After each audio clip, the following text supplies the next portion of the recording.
This is Trip, and you're listening to Homebrewed Christianity, where since the year of 2008, we've been bringing you ideological ingredients.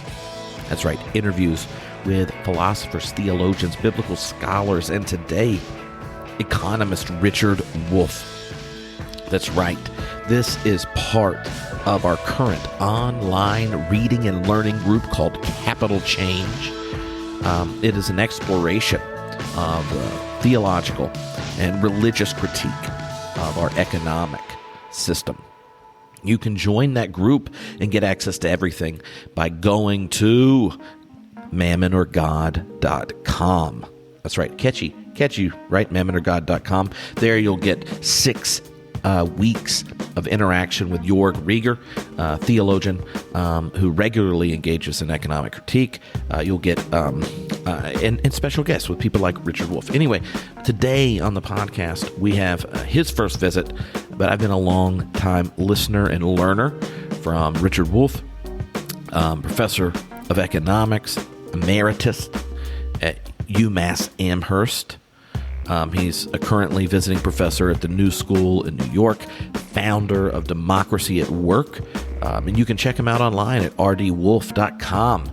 But this is a fun, exciting, thorough introduction to so much of his work, which has been to articulate in clear and inviting ways the Marxist tradition, the critical engagement with capitalism. I think this will be a learning experience regardless of where you are on the kind of political economic spectrum, to hear it articulated by an economist and engaging our president. He's the author of a brand new book called The Sickness is the System, and two shorter, clear ones if you're new to this, Understanding Socialism and Understanding Marxism. Also, he'll mention it in the interview. There is a economics textbook that he co-authored, where it compares capitalism, Keynesian economics, and Marxism, which is a great place. I read it when I was in my PhD program, and it was really helpful for me. Anyway, this is a lot of fun. Hope you enjoy it. Remember, if you dig this and want to pursue it more in depth, go join our reading group online with Jörg Rieger. Do that by going to mammonorgod.com. And if you this conversation know in a few episodes, Philip Goodchild will be on to talk about his recent trilogy on a theology and economics. So, without further ado, here is my conversation with Richard Wolff. And it slides into a conversation because before we formally started, he started telling me stories about being mentored by Paul Tillich as an undergrad. And I'm like, whoa. This is going in the podcast. All right, enjoy.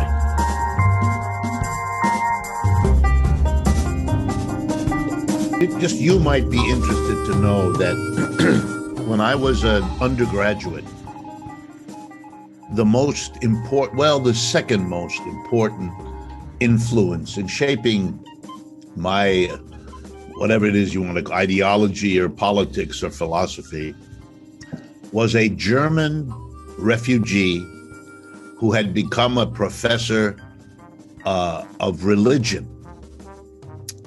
And you probably heard of him. He's pretty famous. Paul Tillich, Tillich.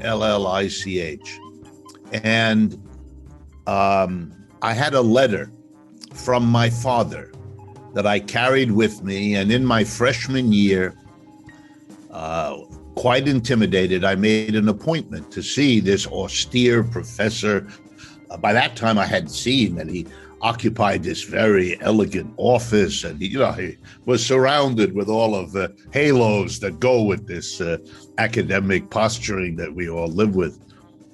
So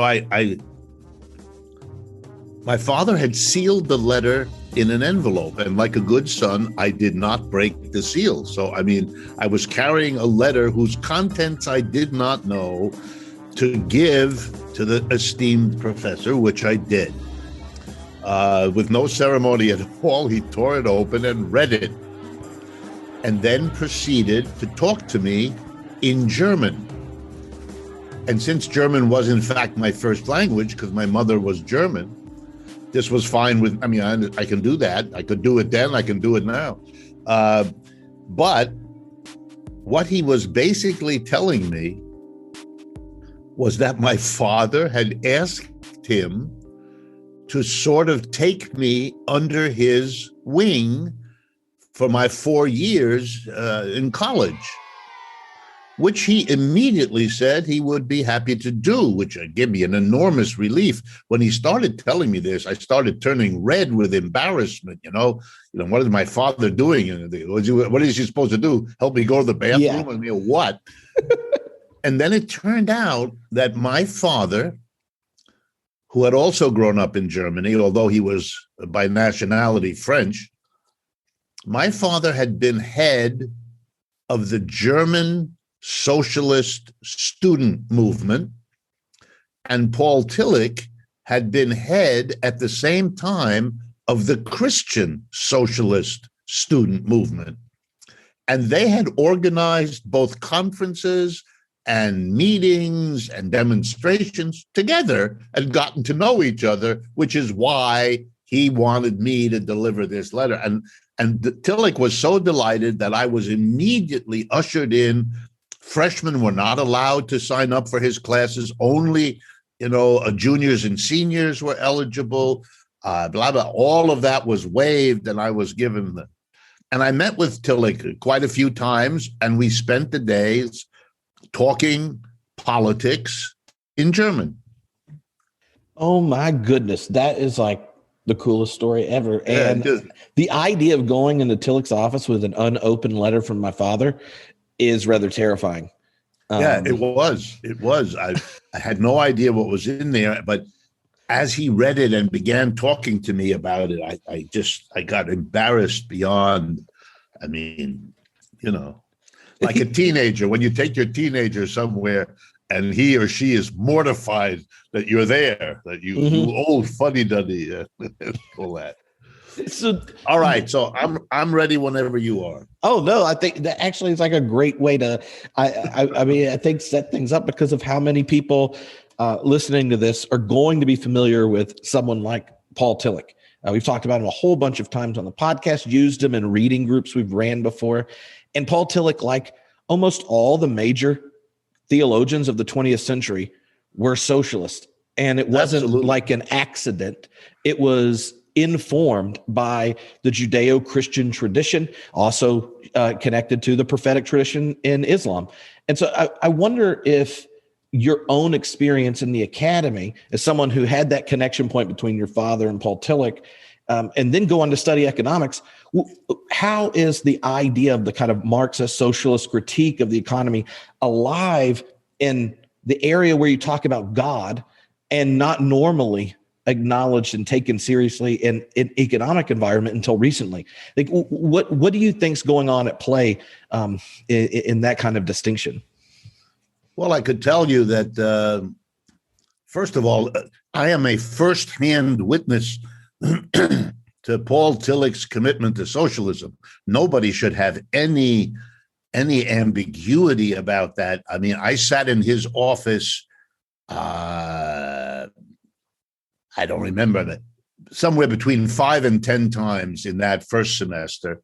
And we talked at least a half an hour to an hour. I mean, he gave me very generously of his time, and he wanted to talk.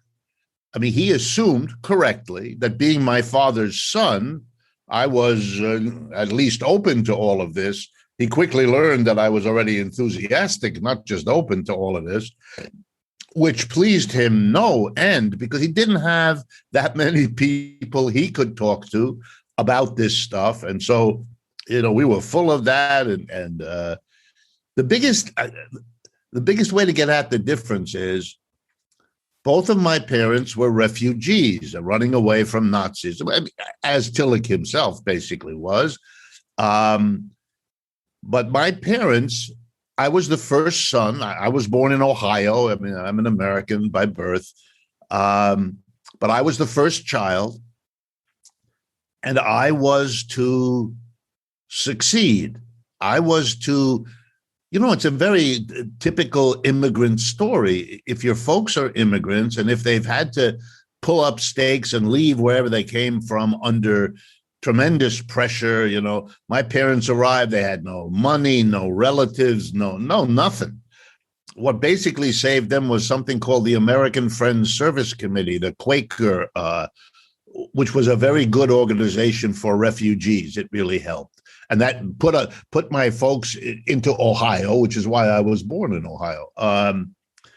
But my parents wanted me to be a natural scientist. When I went into Tillich's office, I was already signed up for biology and chemistry and mathematics and physics and the usual. And the reason had nothing to do with those fields. I mean, I was interested in that stuff, but that wasn't my passion. It was because my parents believed it was safe. In other words, my mother used to say, who cares what your politics are if you're working with a Bunsen burner in the lab? Nobody cares, and you will be safe. Their great fear was that my big mouth would get me into trouble politically. So I signed up, and I remember Tillich once telling me and frightening me that a life that puts aside your passion in order to be safe is an extremely dangerous choice to make. He clearly thought I was heading in the wrong direction. And because I liked him and because he was a little bit in loco parentis for me, and all of this was said in impeccable German style, it had a big impact on me. And I thought about that. And in my sophomore year, I basically dropped natural sciences. I went over and I took a couple of courses in economics. Like many, I wanted to learn what made the economy tick. I wanted to learn big questions like, why are some people rich and other people poor? I had grown up in the United States. My father, being a lefty, had always pointed out to me the injustices around me so that I became aware of them, and we talked about them. And the economics courses I took, make a long story short, could have cared less. They were courses that were organized in a manner that was familiar to me, almost as engineering courses, little math problems. And since I had taken advanced mathematics, this didn't throw me. I was ready for that. I was better prepared in the math than I was in anything else. So the professors seemed to think they were doing cutting edge mathematics. I mean, that was silly. They were doing baby math. But for them, as I learned later, it's very sexy to do that sort of thing. But if you know something about mathematics, it's somewhere just above childish. Anyway, that wasn't the problem. The problem was all of the juicy, important, philosophical, economic, historical, political questions had been cleansed out of the discipline. And it became, I am not exaggerating, it became what I imagine a course would be on how to fix your carburetor.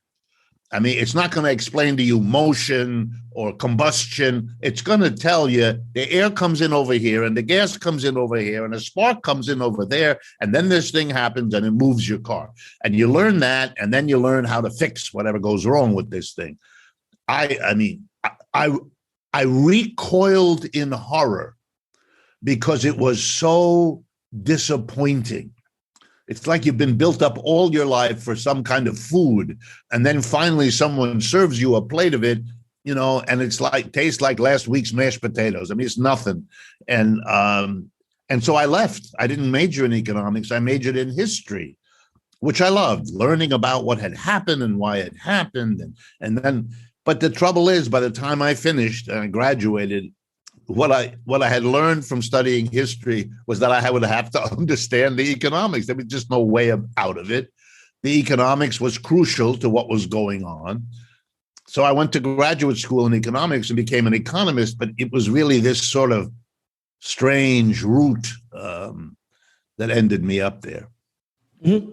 No, I think it's really helpful to get because when I was doing my PhD at Claremont in California, you had to do two PhD seminars in a different discipline, and I did them in econometrics.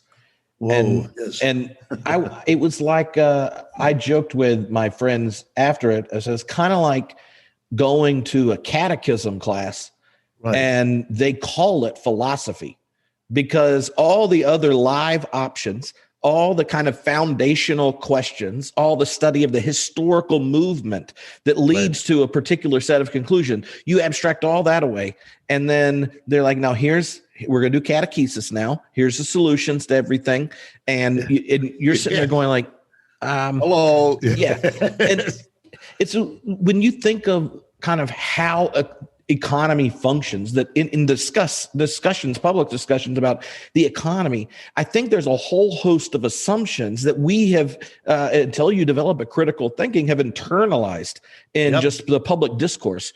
Could you, as an economist, kind of lay out a number of them that come immediately to mind and help us cultivate kind of intellectually grounded suspicion towards the dominant catechesis of our imagination? Yes. And by the way, you are absolutely right. And it's very interesting that you would be so on target.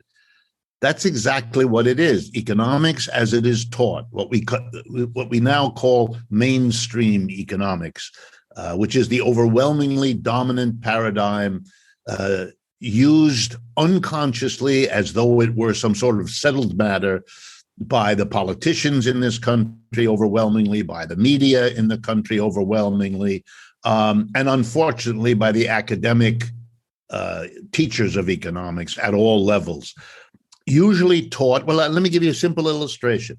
Most of the textbooks in the field have a title more or less like economics in big letters across the top of the book, as if there is a single notion of what an economy is and how it works, which this book is going to lay out. It's like a catechism manual or a catechism textbook itself. I assume that exists. But in economics, it then depends on the teacher whether or not he or she will at any point suggest to the students that there are alternative ways of conceiving what an economy is and focusing on it and analyzing it, and that this textbook is one. To give you an idea, here's a metaphor I use in economics classes all my life, and I'm teaching one literally right now. I say to them, suppose you'll laugh. This is the metaphor I use. Suppose you signed up to take a course in religion, maybe the philosophy of religion or the history of religion or just religion.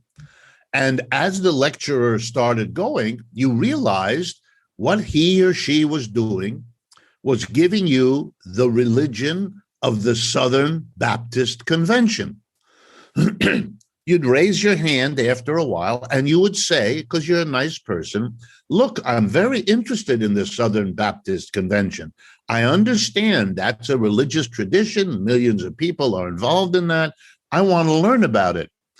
But you didn't call this course the Southern Baptist conventional notion of what religion is.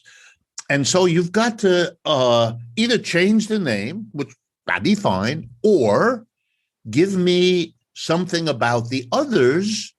Otherwise, you're going to leave the impression, whether you intended or not, that the whole thing reduces down to this one thing. That's the way economics is taught. And people get it right away when you do it with religion. And so that's my entree into teaching. Okay, having said that, there is nothing like economics if you go back more than 200 or 300 years. In other words, this really is a new discipline, and it arose with capitalism. Prior to capitalism, nothing like this.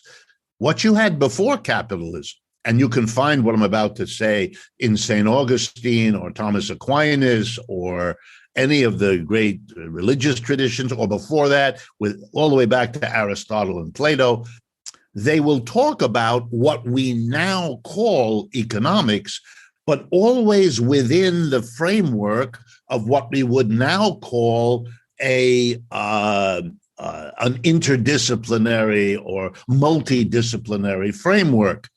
So Aristotle and Plato talked about markets. Aristotle and Plato talked about how a household works, how the division. They were smart people, and they thought about these institutions, but never in terms of yanking the economic out of its context and dealing with it as its own thing.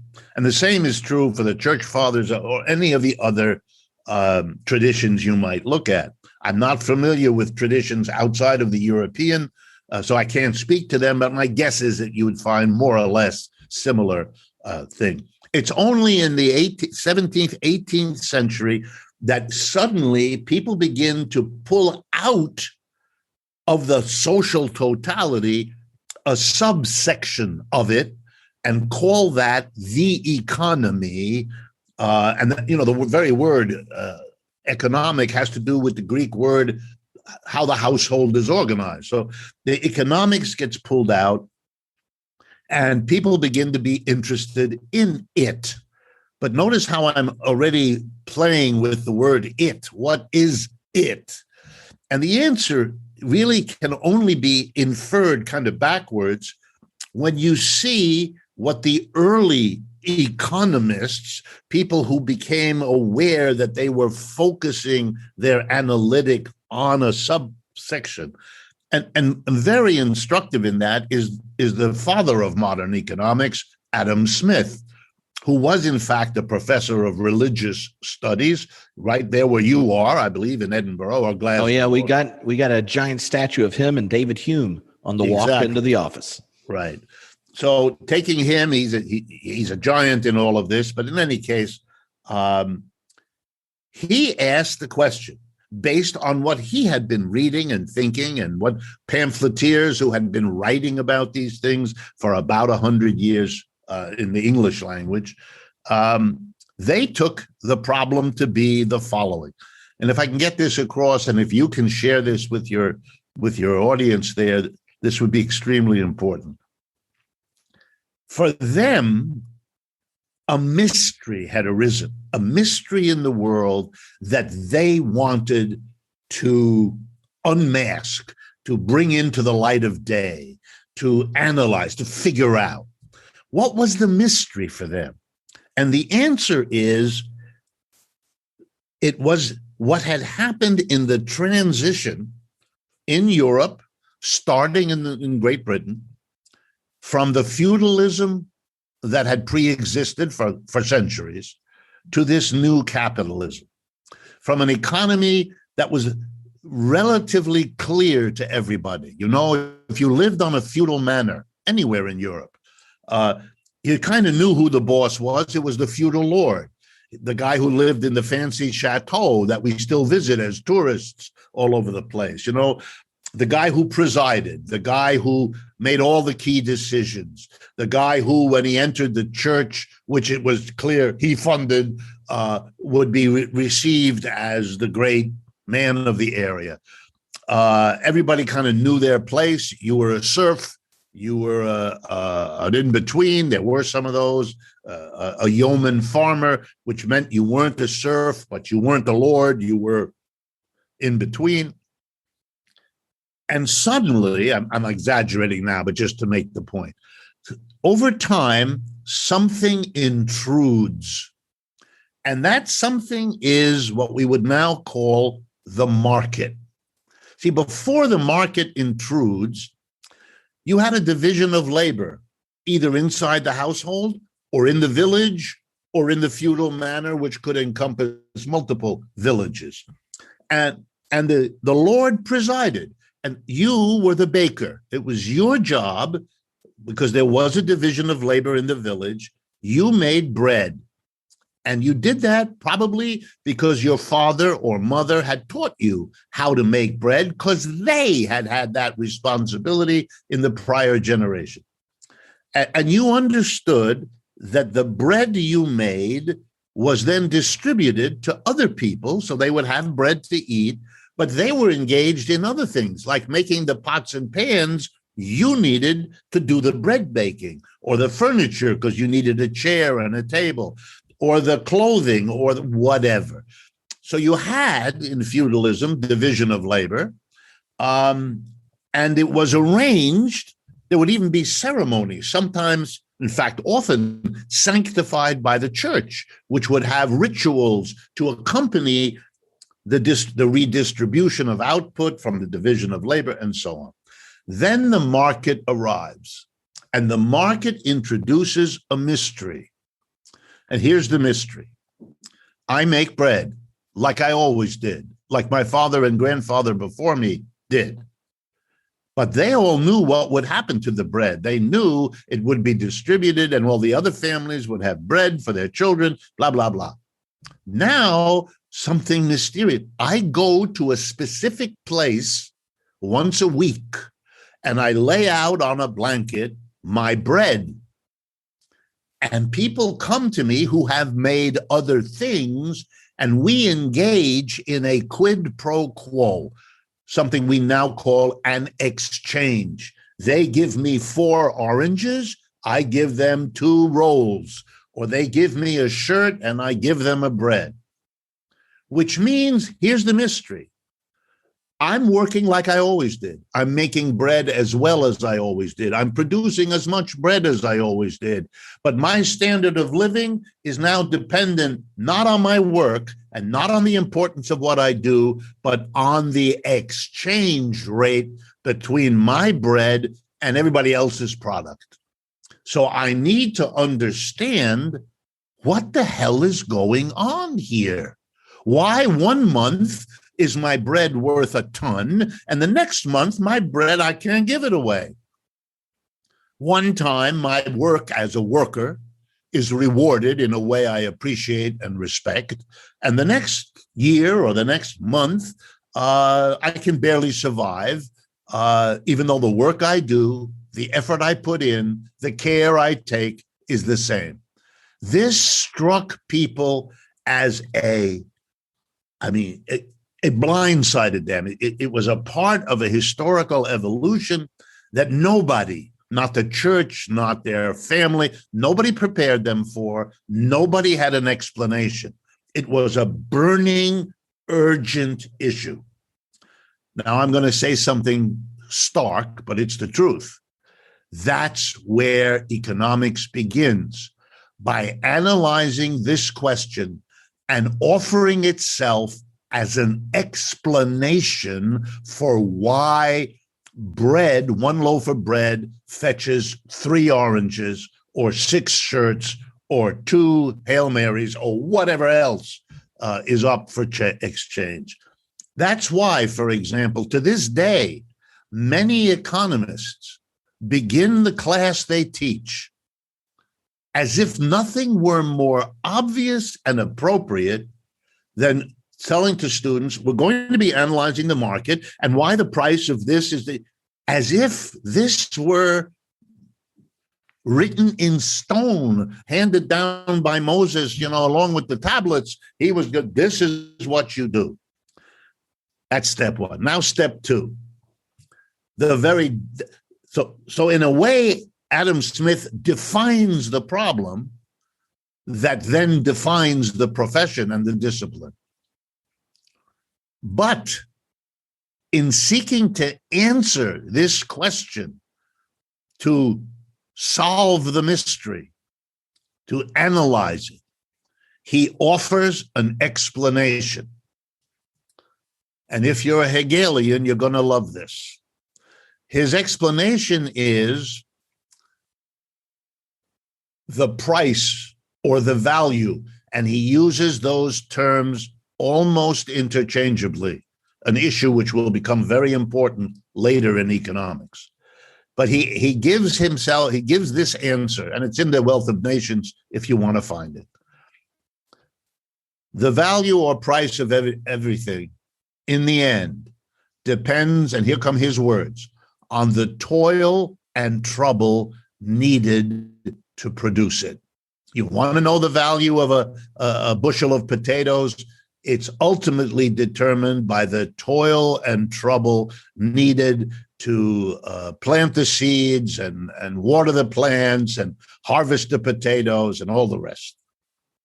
In other words, and this may come as a shock to some of your audience, it shouldn't, but let me say nicely, and I don't mean it in a nasty way, economic literacy in the United States is unspeakably low. I mean, it's an embarrassment. That's a whole nother issue. Anyway, what Adam Smith articulates then is a labor theory of value. That is not invented by Marx. That was developed by people long before Marx, explicitly articulated both by Adam Smith and the other founder of the discipline, a British banker named David Ricardo. Students usually read Smith and Ricardo together if they have a course in the history of economic thought. This is a bombshell, which Adam Smith didn't think of as a bombshell. He thought it was the logical deduction from what he did. And by the way, it would be clearly easy to show that certain religious commitments, Christian religious commitments, helped influence him to answer that question in that particular way. But the problem was, the minute he did that, a question arose that has agonized the capitalist world ever since. If the value of everything is determined by the labor needed to produce it, why would any income, why would any portion of the output be distributed to people who weren't engaged in the work? In other words, how does anyone get a dividend check from owning shares of stock? You don't even set foot in the workplace. You have nothing to do with the workplace. It then follows really pretty easily that there must be a mechanism in our economy that says the value of everything depends on the work in it, but the rewards that the workers get falls short of what they produced. And therefore, it's not a big step then to say, in blunt English, capitalism rips off the working class. And the man who figured that out was Karl Marx, who comes 50 years afterwards. By the way, just a footnote that some of your folks might be interested in.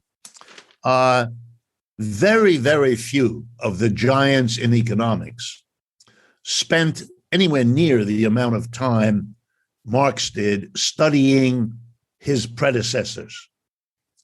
And even fewer spent time writing down their assessments of the work of their predecessors. But Marx has a 3-volume work called Theories of Surplus Value, where he goes in detail through the work of Adam Smith, David Ricardo, John Stuart Mill, all kinds of people that were influences on him. So you can see how the field develops. Long story short now, mainstream economics is still focused on markets. It's an obsession. And it's not just an obsession because it's such an interesting topic. But in the market, something exists which flatters capitalists' self-image. We are all equal here. You know, you are indistinguished from me. Your dollar is no different from my dollar. You enter the market with certain things to sell and with certain things you intend to buy. You sell to acquire the money to enable you to buy. And that's what everybody else does. You're interested in potatoes and shirts. I'm interested in software programs and hot dogs. Fine. We have different specific use values that we're interested in. And we have specific things we own that we are prepared to sell. But we are equal in the market. The particulars are different, but the basic activity as a buyer and a seller is identical. We don't have fundamental differences, let alone a fundamental difference that makes us antagonistic toward one another. Marx blows all that up. Marx comes in and says, and again, I'm making a long story short, but I'll give you a book where you can get all this in detail. Marx comes along and says, the issue in here isn't the market. I'm going to exaggerate, but to make the point, I don't give a damn about markets. Markets are a detail. They're part of economic history. It's interesting to see how they work. That's not the issue. But as the focus, no. I'm interested in the human relationships in the process of production. Markets are about exchange. The production has already happened. What goes on in a market is the distribution through exchange of what has been already produced. But I believe that the capitalist economics is an attempt to avoid looking at production, to focus us elsewhere. And this is not a question of whether people were conscious of this intention or not. Marx's argument is what they did not look at, I am going to foreground. I am going to look at the relationships among people in the process of producing the goods and services, which then may be distributed in the market or some other way. So Marx's definition of the economy is already different. The it in doing economics for neoclassical economics was the market, solving the mystery of the price. For Marx, the analysis was, no. I want to understand why human beings are in such A, different circumstances, and B, antagonistic relationships. And I'm going to solve that problem. I'm going to answer that question by looking at the relationships in production. And there he finds, and I'm now going to switch out of Marx's language into everyday American English, just in the hopes that it's clear. When you go to look for work at your local hamburger flipper joint or anywhere else, you meet with a person called an employer. And you meet with that person because you know they're in a position to, quote unquote, give you a job or not. And this is important to you because it's better to have income than not to, and you know that the job will give you income. And after you talk about everything else, you come to that dicey moment, how much am I going to get paid? And the employer and you, let's make it simple, agree you will be paid $20 an hour. You are to come Monday through Friday. You are to come, can you hear me? Are we disconnected? Whoops. I can hear you. Can you hear me now? Oh, okay, Yep. sorry. We just lost it there for a minute. So you've agreed with your employer the $20 an hour. And you come Monday to Friday, you arrive at 8 o'clock, you leave at 5 o'clock, or whatever the hours are. And at the end of the week, you will be given an amount of money equal to the number of hours multiplied by the $20 per hour that has been agreed. Marx then tells you what you already know, but probably did not want to face, that the only reason the employer will give you $20 for every hour that you work is if during that hour, your presence, you're using your brains and your muscles, your mind and your body, give him more goods and services to sell at the end of the day or week than $20 worth. Because if your presence every hour only added $20 worth of extra output for the employer to sell, he would sell it, get the $20, give it to you, and there's nothing in it for him. He's not going to do that. And so what you do know is that the only way in capitalism that the mass of employees, and that's the majority of every population in capitalism, the only way the mass of employees will get a job in the private capitalist sector, which is the dominant sector in most capitalist countries in the world, and it isn't that different in state capitalisms either. We could talk about that.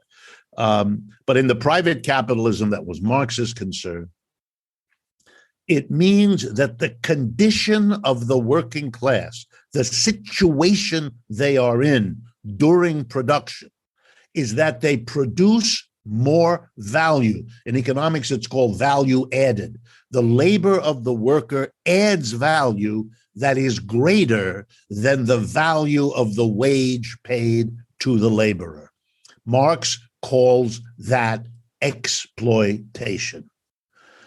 It means that if a worker in capitalism says to himself or herself proudly, I'm never going to work for anyone who doesn't pay me what I'm worth, Marx would smile and say, you don't understand the system in which you are entrapped.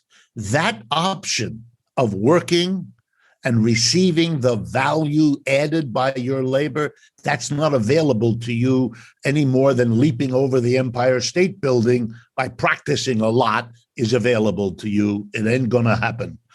And so for Marx, the labor theory of value invented by Smith is reconceptualized, he changes it, and uses it instead to foment an immense critical operation in which the punchline, the conclusion is what the working class ought to do is get rid of the capitalist, because then the workers could add more value than they get, but that difference, what Marx called the surplus value, would be theirs to decide. Why are you giving the disposition of this surplus to other people?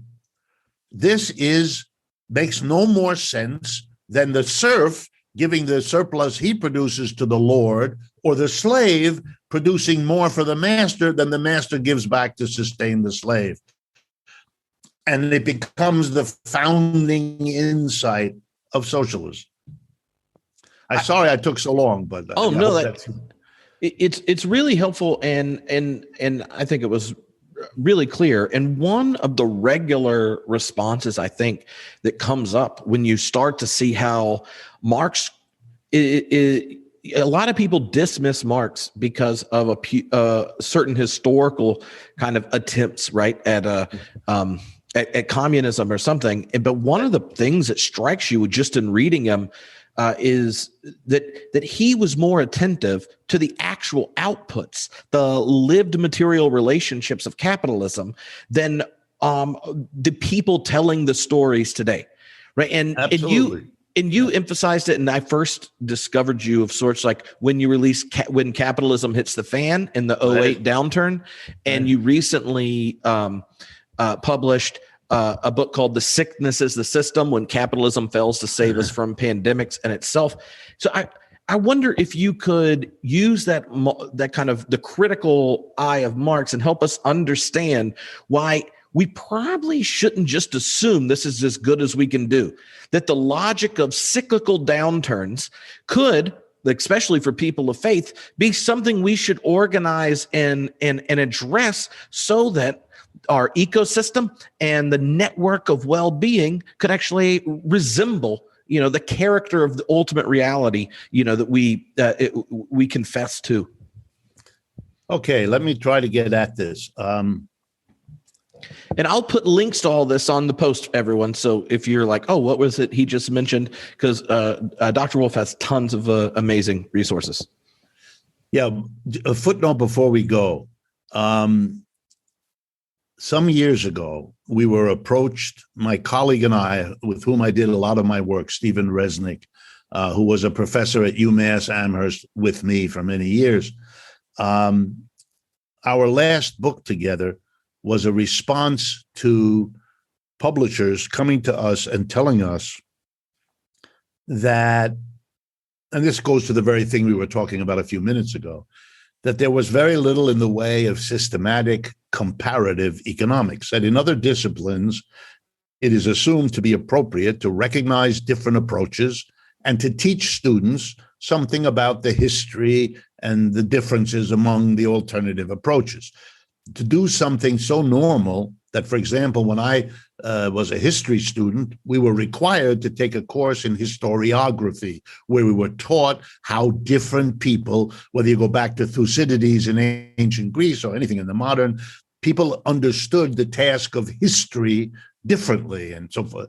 We don't have such a thing. Very few economics curriculum have any kind of comparative work, but it's such a lack in economics that, and so we ended up publishing a book with the MIT Press in Massachusetts called Contending Economic Theories by Steve Resnick and myself.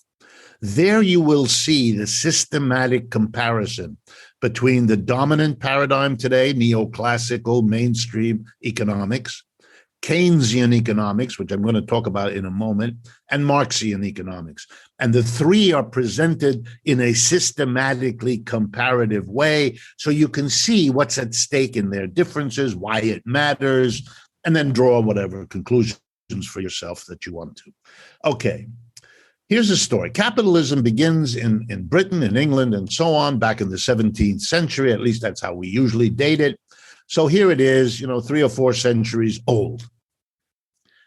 It spread from England to the rest of the British Isles, then to Northern Europe, Northwestern Europe, and then eventually to become the global system it is today. Here's an absolutely fundamental and remarkable quality. On average, every 4 to 7 years, that's the average, this system crashes. We have many words for this: recession, depression, boom-bust cycle, business cycle, downturn, crash. I could go on. The reason we have all these words is because it's such a ubiquitous reality. If it happens on average every 4 to 7 years, it means that every one of us talking to each other right now has experienced in his or her lifetime already and will be experiencing more of them.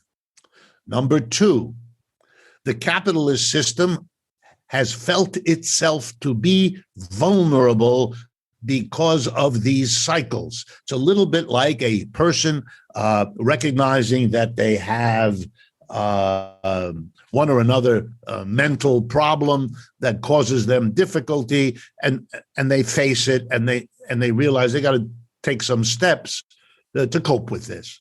So the system has understood that it is endangered.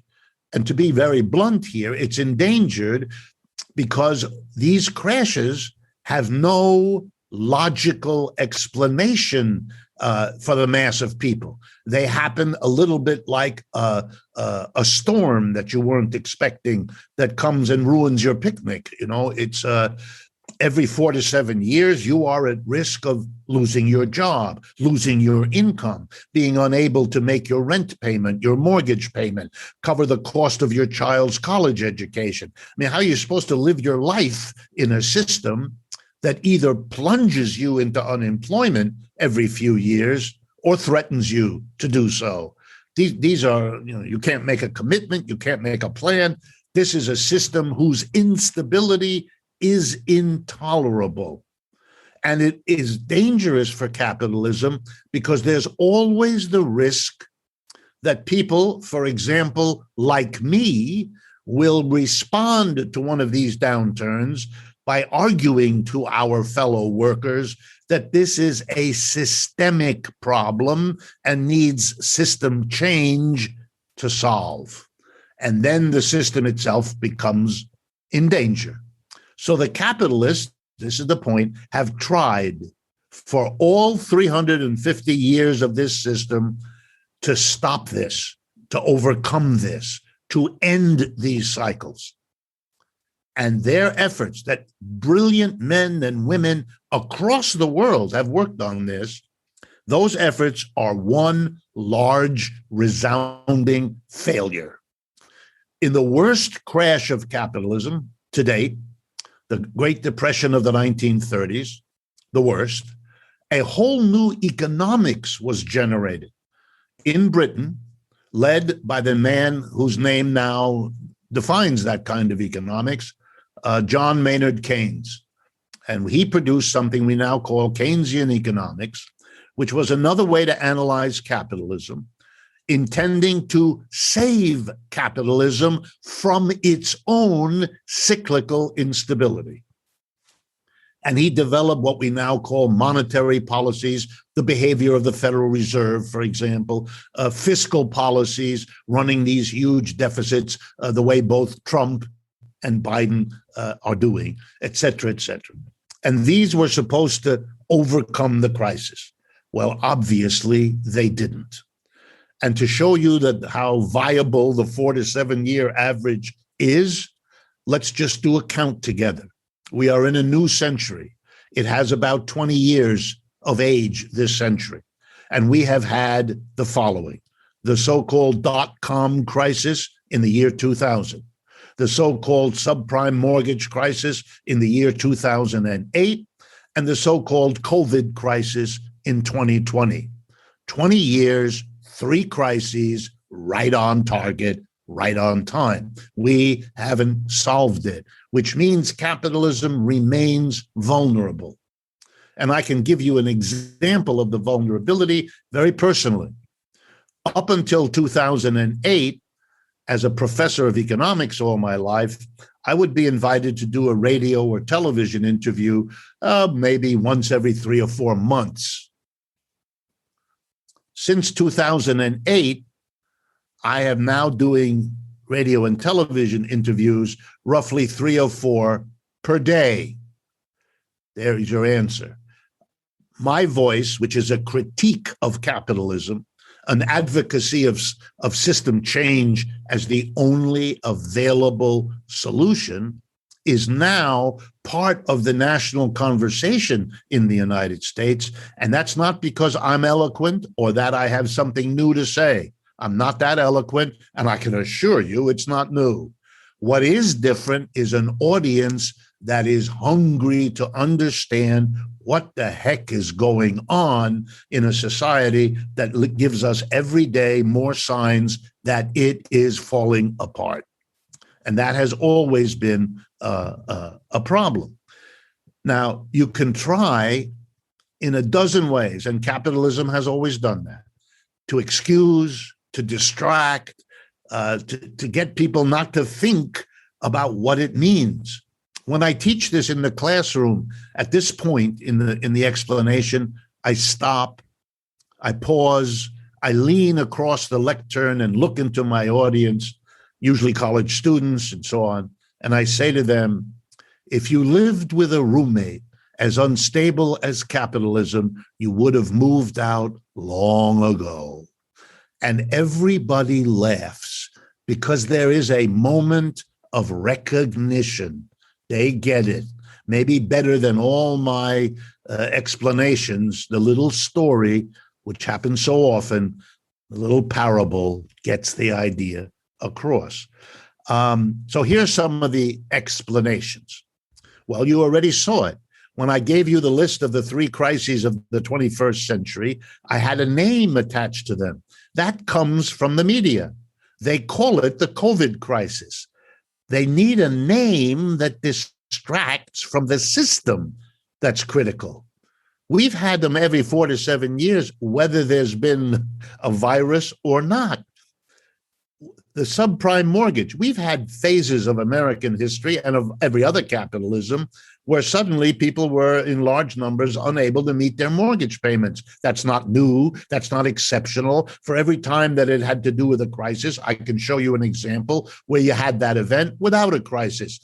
But giving the name to a crisis of something else makes it connected to, derivative from, associated with something other than the system, which is, in the case of business cycles, crazy. In the aftermath of the 1930s, most economics curricula in America had a course called the business cycle. It was understood, given the enormous impact on American history of the 1929 to 1940 Depression, it was understood without question. You had to study it. You had to say, why did this happen? How did it happen? Go through the history of past cycles. We've had so many, and what was learned in them, and what can we do? That was part of when I went to graduate school. There were still, but by the time I graduated from and had my PhD, that course had been quietly canceled, so that now you don't have it, which is, by the way, part of the reason the people in charge of capitalism today are so lamentably incapable of dealing with the crises, such as the one we're in now. It's partly because their education, for ideological reasons, had to avoid, distract, and keep students from confronting this profound flaw. If I had to, as someone influenced by the critical tradition, if I had to say what are the two great flaws of capitalism, I would say the inequality of income and wealth and all that that does to culture and politics, and the instability of the system with its periodic crises and all of the suffering and loss that that imposes on people. Last point. So dangerous is this unresolvable systemic problem, this instability, that most capitalist societies have had to resort to something I think your audience will have some particular feeling for. You cannot survive as a capitalism if everyone in the working class is at risk every 4 to 7 years of losing their job, their income, all the dislocation, all the disruption of life that goes with it.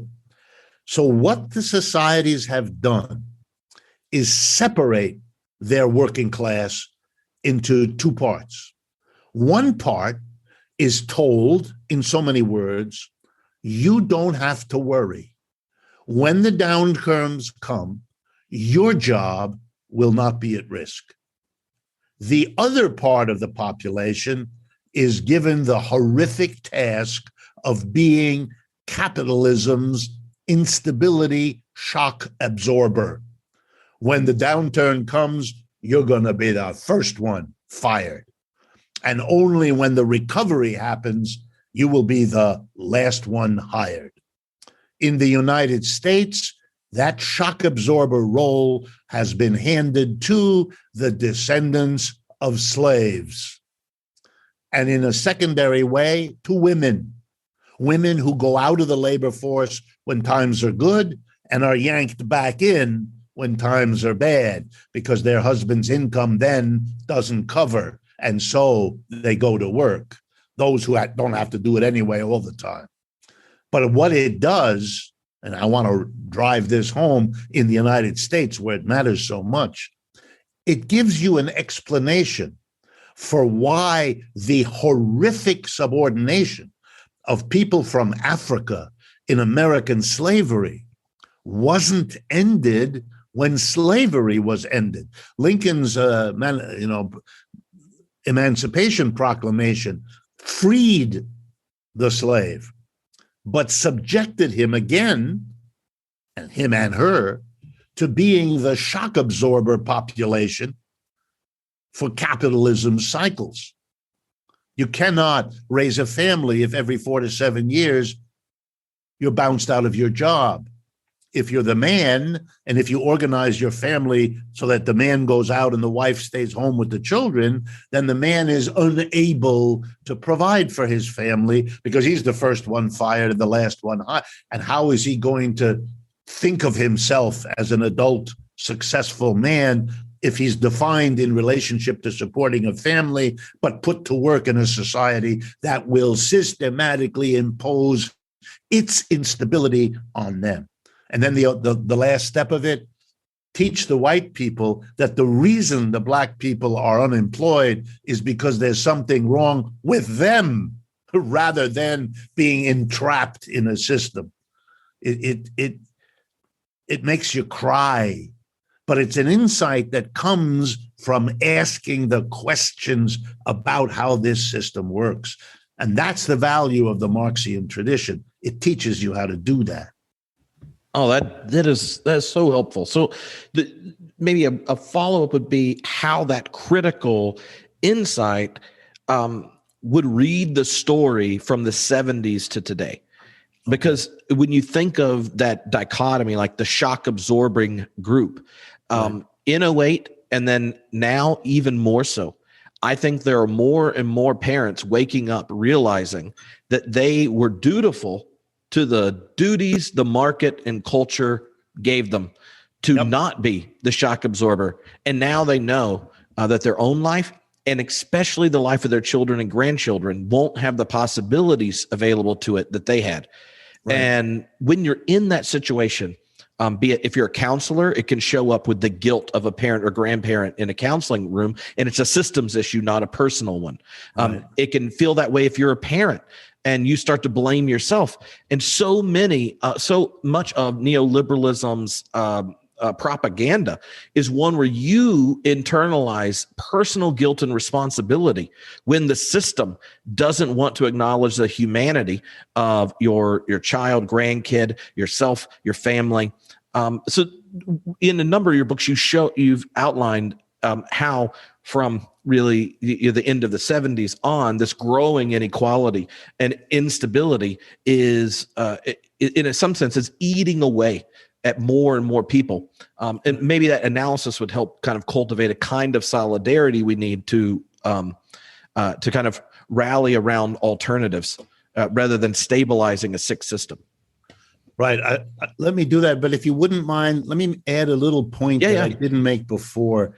I know that many people who think about Marxian critiques of capitalism and so on are concerned, and perfectly reasonably so, with what happened in the Soviet Union, with what is happening in the People's Republic of China, and so on.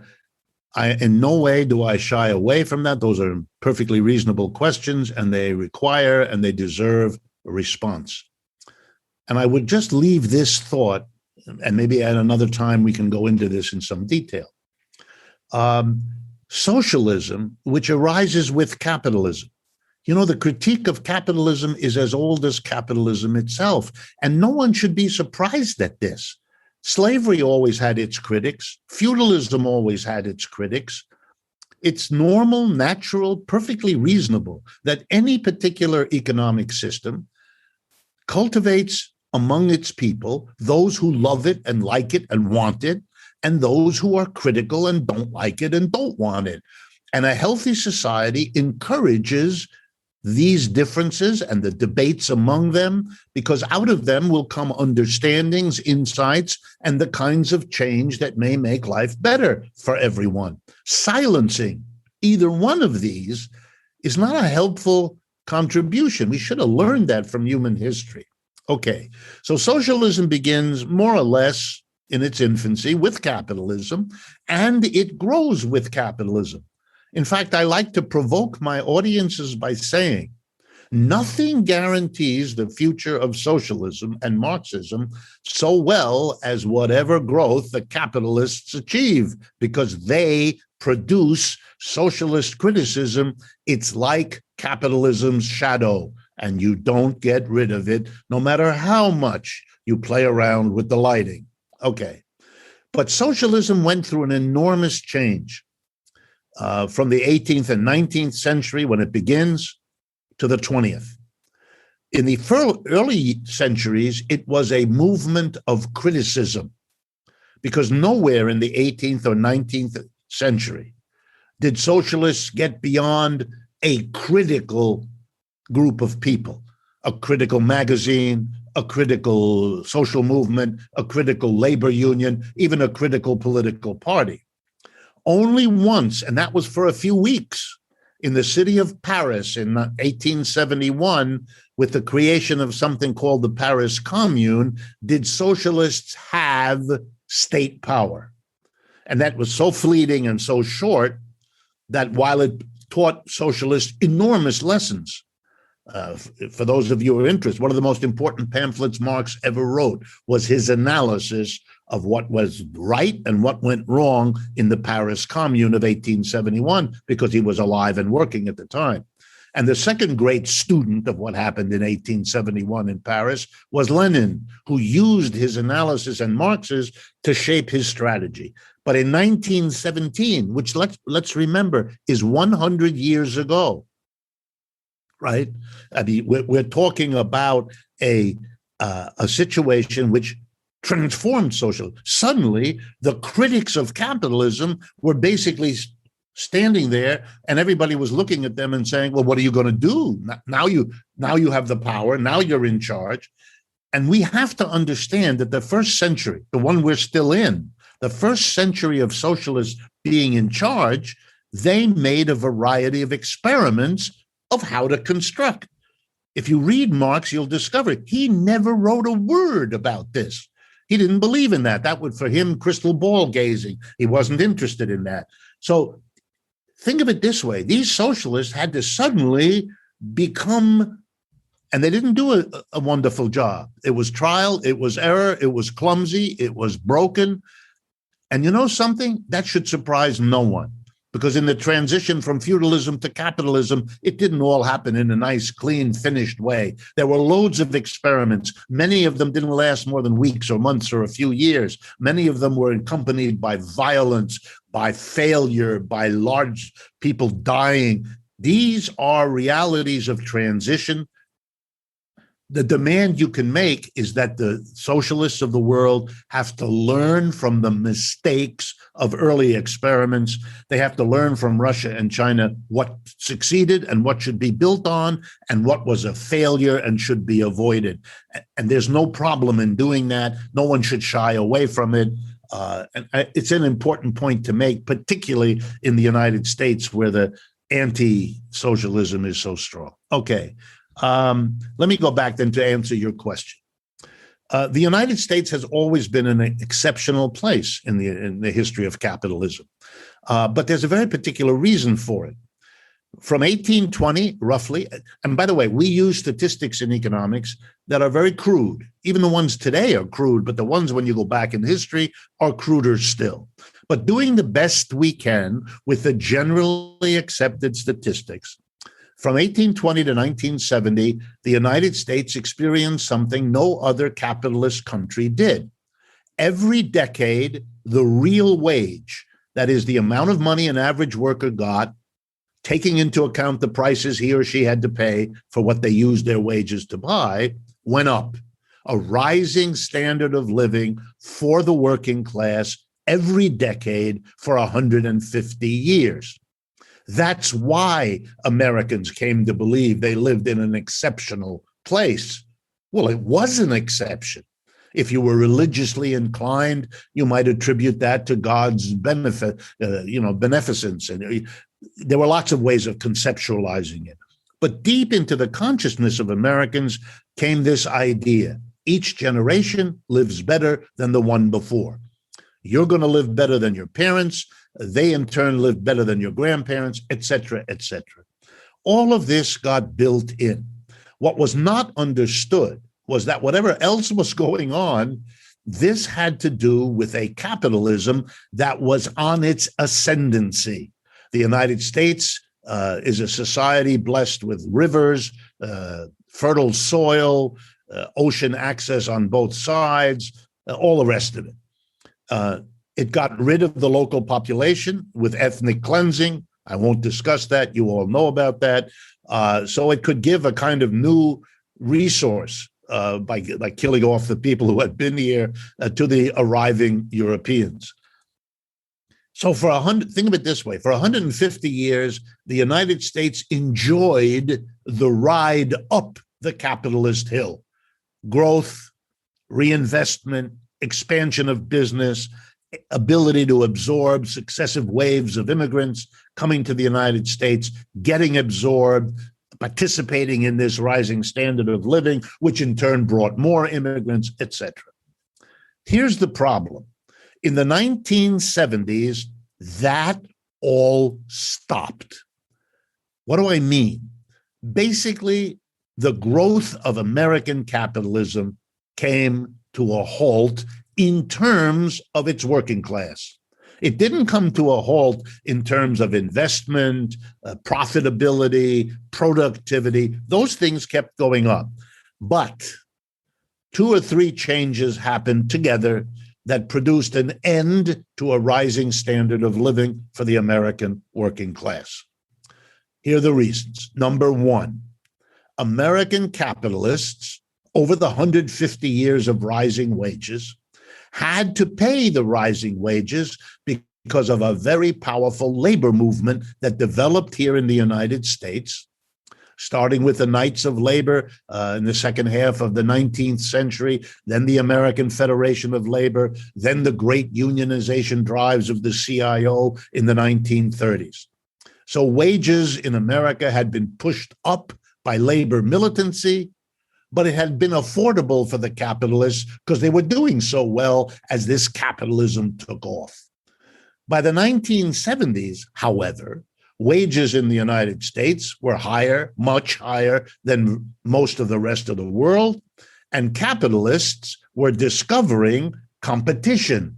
World War II had wiped out the competition of the United States, but by the 1970s, they had rebuilt from the war in Germany, in Japan, and so on. And capitalists did in the 70s what they always do. They are looking for ways, to paraphrase programs in business administration, to economize on labor costs.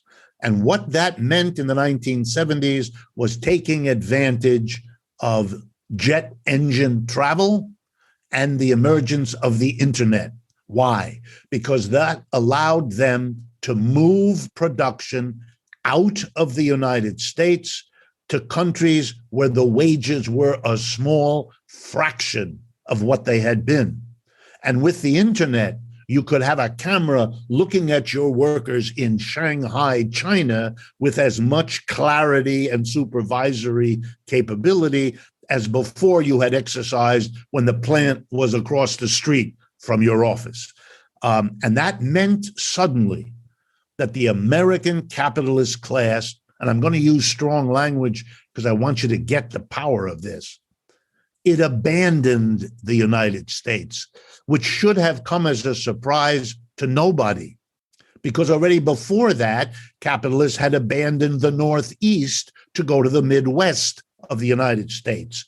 And after that, they had abandoned the Midwest to go to the Southwest, the South, and the Northwest. We know that. We know the empty factory towns of New England. We know the Rust Belt, which what we call Detroit, Cleveland, my hometown, Youngstown, Ohio, and so on. So all that has happened since the 70s is that the movement of capitalists to capture greater profits, which is what they're in business to do in capitalism, stopped being within the United States and became bye-bye United States. We're going to Mexico, we're going to Canada, Brazil, India, China. There is no limit. Number 2, the second way you economize on labor costs also exploded as an opportunity, and that's the computer. Suddenly, you could replace huge numbers of workers economically by a machine whose upkeep was much cheaper than paying the salaries. When I was a high school kid, I earned money stocking the shelves in the neighborhood supermarket. By the time my son was my age, there were no such jobs. You scanned your item as you went out of the supermarket, or the checkout person did, and no stocking people had to be. I had a clipboard, I had to run around, see how many boxes of Rice Krispies were still there. None of that is necessary in a computer. And between the computer and the extension of the computer we call robotics, and then the final extension, artificial intelligence, we have eliminated vast numbers of jobs. Well, if you move your production out of the country, and if you replace job with machines, the demand for labor goes down.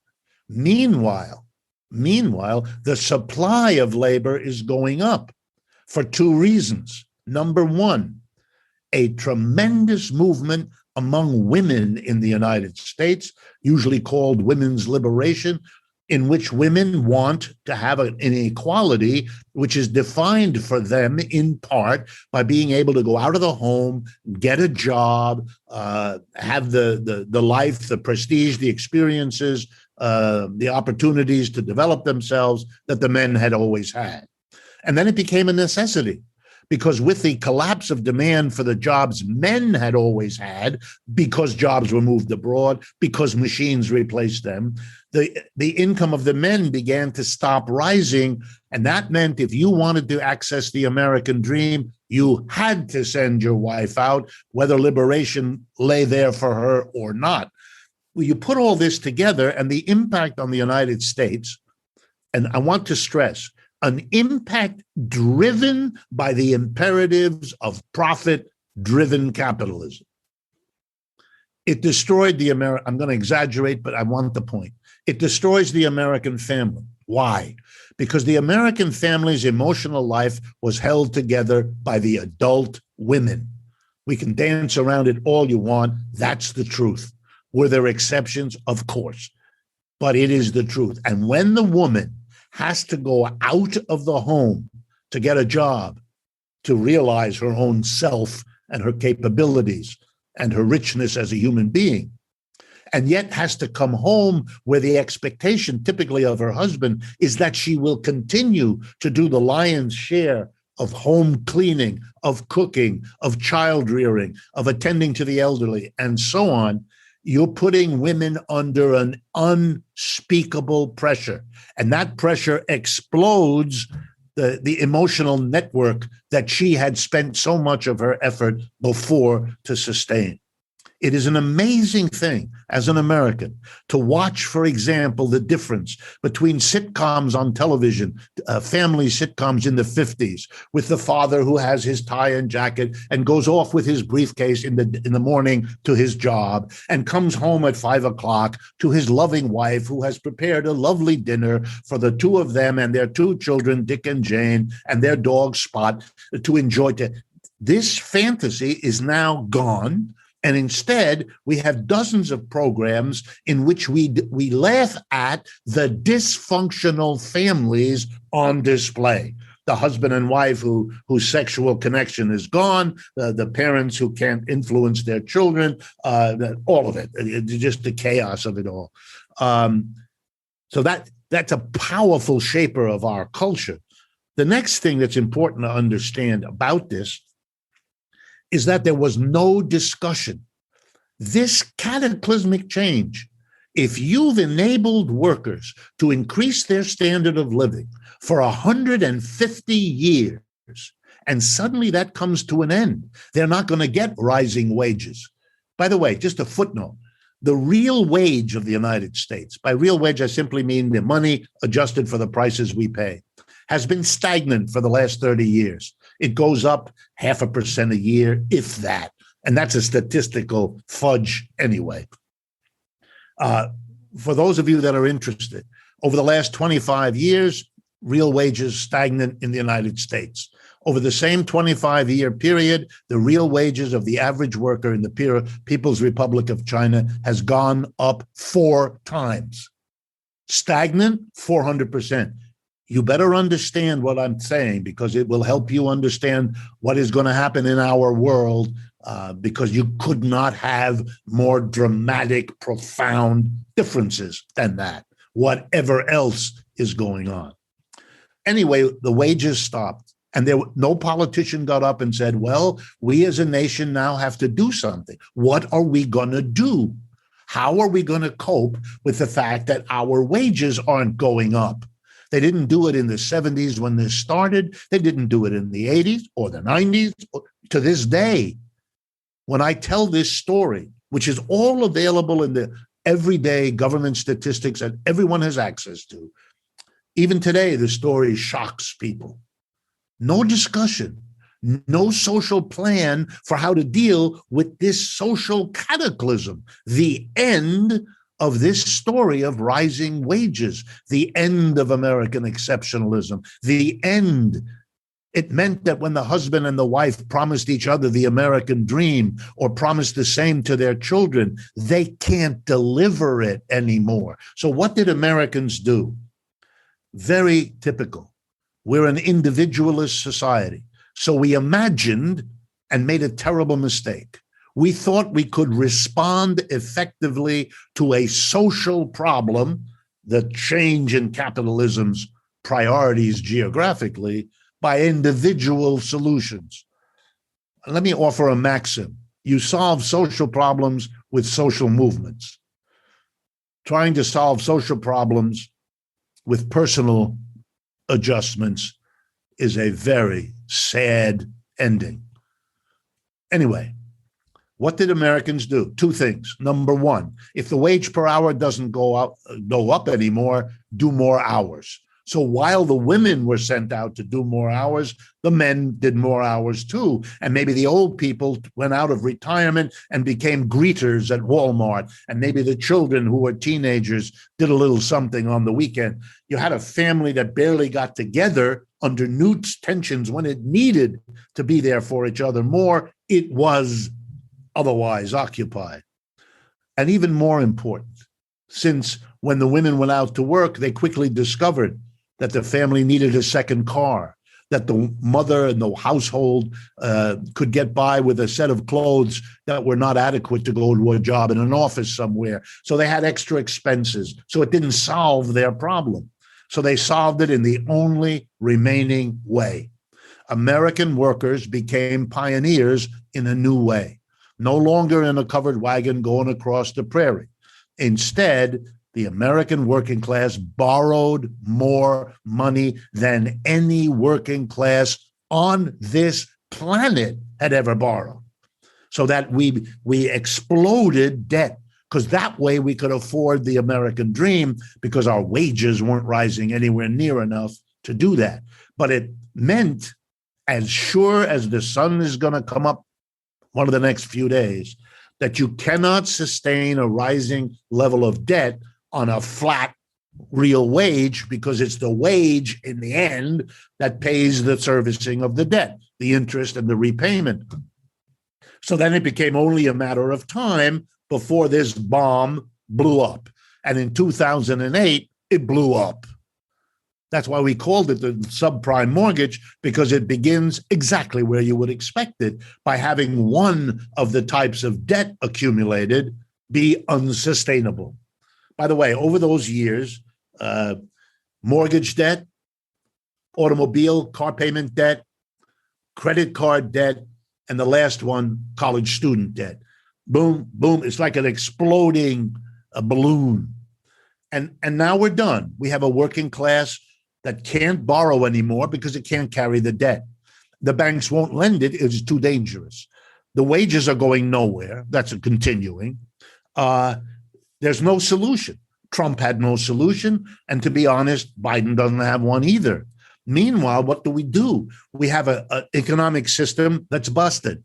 And the best way to see it is it's an economic system that is now on life support. Let me explain briefly what that means. Let me be blunt with everybody. There is no private capitalist economy in the United States today. Over the last 20 years, facing the crises of a system ever more stressed, the Federal Reserve in our country, the central bank of the United States, was called upon to step in, and they did. We have increased the supply of money in the United States economy in unprecedented amounts. We're doing it as I speak to you, and we've been doing it at least for the last 12 or 15 years, and basically for the entirety of this new century. Not only are we increasing the amount of money, but the Federal Reserve also reduces the cost for those who want to access the extra money by dropping interest rates in this country to unprecedented lows. The basic interest rates in this country run between 0 and 2% per year. Basically, what the Federal Reserve has been doing is saying to corporate America, whatever problem you have in your business, you're producing something that people don't want. You're producing something that your competitor does a better job of producing than you do. You chose the wrong technology. You're fighting with your workers. Whatever the problem of a private corporation, the quickest, easiest, and cheapest solution is to get virtually free money from the Federal Reserve that's printing it, which is its legal right to do. The result is that as I'm speaking to you, the level of corporate debt in the United States is higher than we have ever seen it, and nothing else is even close. In other words, private enterprises now, with few exceptions, depend on government largesse. And as if that weren't enough, Trump and now Biden are running cataclysmic budgetary deficits. And let me explain, it's very simple. A deficit is when the government spends more money than it takes in taxes. Why is it doing that? Well, it gives you lots of statements, but the truth is it's got to help American corporations, because the mass of people who can't borrow anymore and whose wages are not going anywhere can't sustain. They can't buy what American producers are in a position to produce. So the government steps in and buys massive amounts of. So the government is helping them by loaning them the money and then buying the output.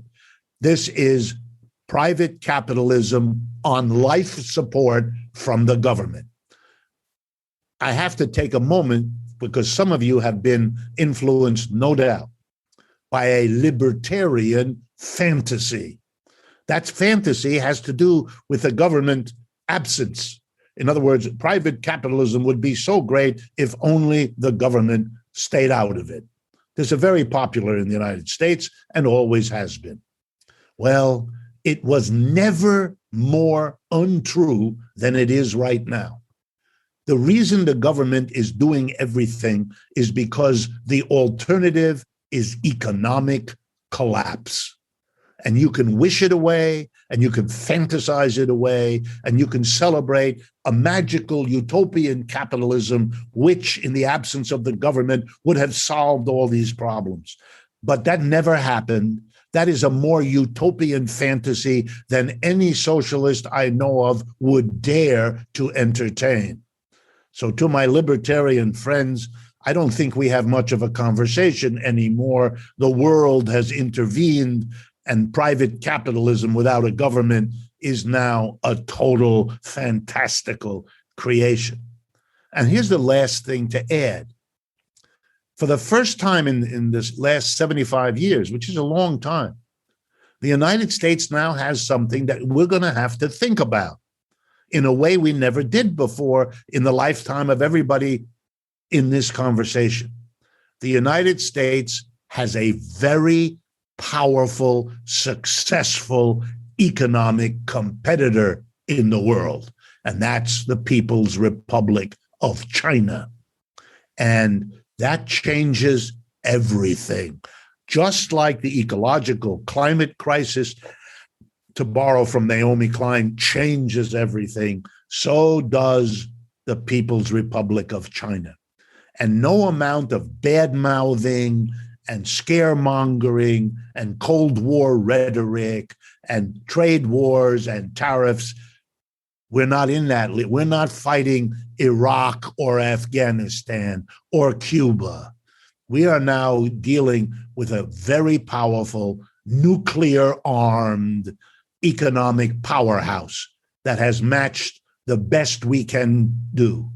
Their computer can do what the Apple does.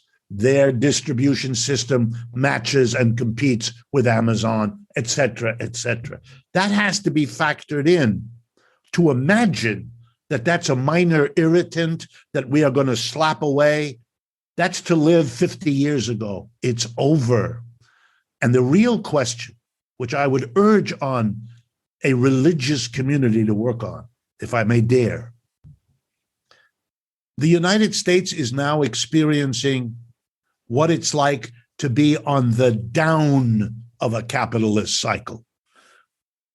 1820 to 1970, we rode up with capitalism, and it was a heady ride, and it was a lot of fun. It's never so much fun when you pass the peak and now you're on the way down. If you want to understand what it involves, look only at Britain, because Britain passed the peak a century ago, and they have had trouble ever since facing the reality of their decline. And their efforts to blame everyone other than the capitalist system have landed them where they are now. They just did Brexit, blaming Europe for their problems, cutting themselves away from Europe, plunging them into even worse economic circumstances than we have. And that's saying something. We could and we should learn. And maybe the task of the religious community would be to help this society navigate a humane, civilized downturn and avoid it becoming the cataclysm that it may otherwise come when very poorly understanding, quote unquote, leaders imagine they can stop this historical process.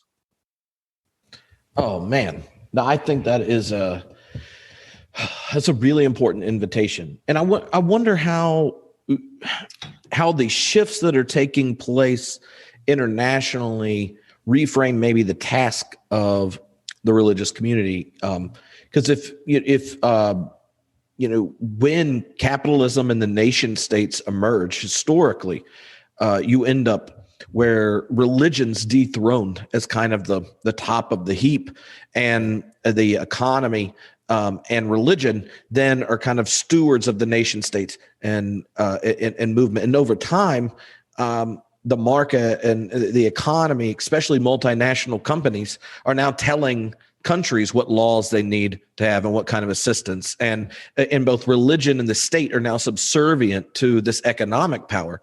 Well, in that context, I think we have to ask the question, like, where are the communities and people that can articulate an identity, a mission, a commitment that is heretical to economism as a world religion? And it seems to me all the wisdom traditions can be received and embodied in ways that at least your imagination starts to resist the kind of internalizing of the kind of neoliberal multinational company dominance and what they would like to prescribe as what is and isn't valued and what does and doesn't count. Well, I won't pretend that I have an answer. That's a very important question. It's obviously key to everything we're talking about. But I'm reminded of a conversation I told you at the beginning. I don't know if it's on your edited version. I'm reminded of a conversation I had as an undergraduate when I was fortunate enough to sit in the classes and offices of Paul Tillich. And he once ruminated for a good long while in a conversation about what he called, and I believe these were his words, the genius of the Roman Catholic Church. And by that he meant, he was obviously not himself a Roman Catholic, but he meant that this church, and this is what he said, the church navigated the collapse of slavery in Rome, the rise and then the collapse of feudalism across Europe, the rise of capitalism to replace, and the church survived. And the church was often handmaiden to whatever system was in power, but it also recognized when that power was waning and understood its own vocation, if you like, to not go down with that ship, to in fact survive but in the framework of helping the mass of people survive, because the down of a system is a very dangerous time for people, literally in terms of their lives, the quality of their lives, and their lives themselves. So it might be that broader than just the Roman Catholic Church, but all of what we call religion could be now able to begin the daring prospect, and you will have, brickbats thrown your way if you do this, but to be able to join those of us on the secular side who are saying, look, we are heading down.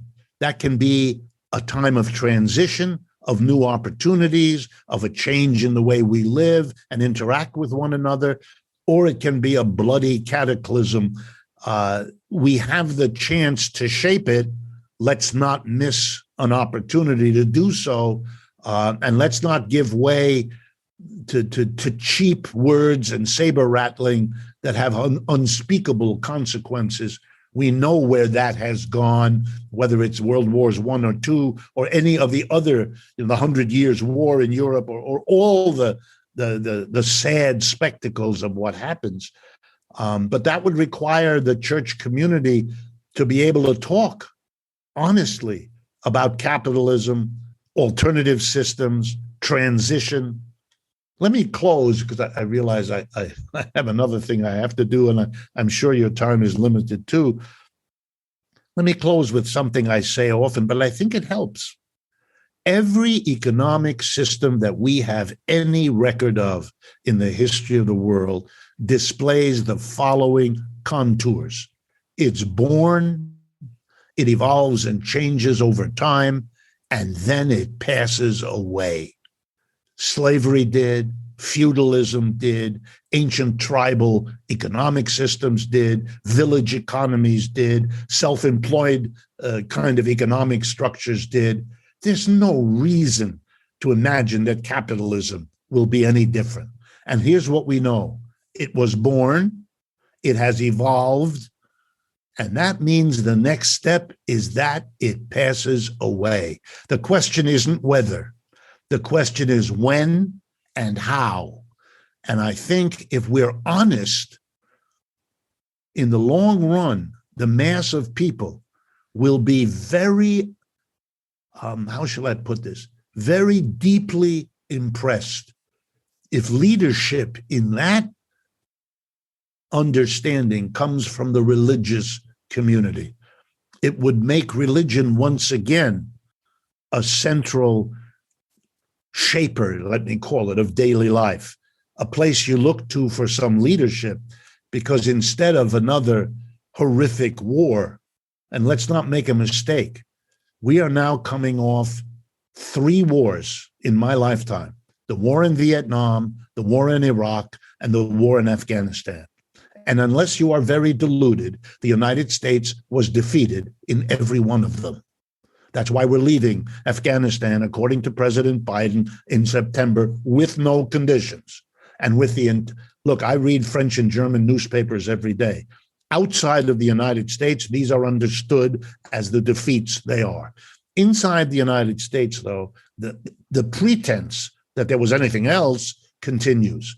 The religious community could see these signs and symptoms for what I think they are, and thereby help work out an arrangement, whether it be between the United States and the People's Republic of China, to live and let live, to find ways to coexist, to give each other spaces where each of us can prevail without threatening the other, etc. These are things, and that will require system change. There's no question in my mind. But the Chinese have problems in their system too. They're not sitting there without their difficulties and their problems. And maybe something can be worked out, because I'm very frightened about what will happen if it isn't. Well, thank you so much for your time, and loved hearing not just the historical picture and the critical analysis, but more about your own relationship with Paul Tillich. That was a blast.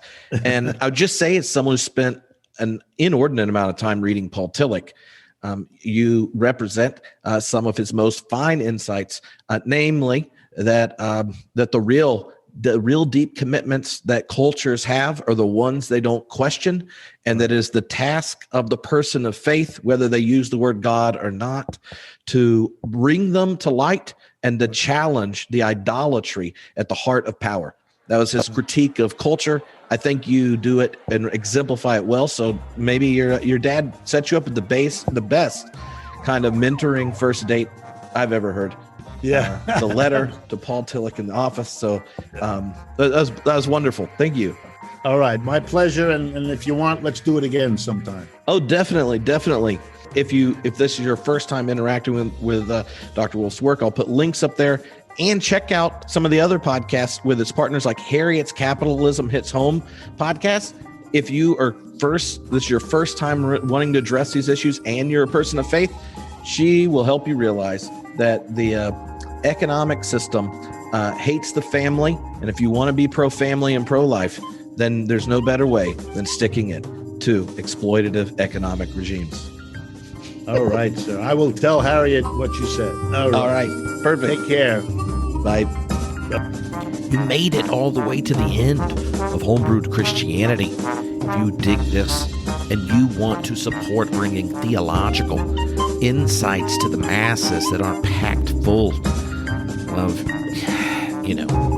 the other stuff, then why don't you head over to Homebrewed Community? Join the community. It not only is a means of supporting the podcast, but you get access to the members-only podcast feed with lots of exciting things in it, including all the open online classes, all these different lectures and things that I've done, and speaking engagements and that kind of stuff. But you'll be invited into our Facebook group where you can interact with other super nerds. So check it out. Go to homebrewedcommunity.com and remember to share the brew.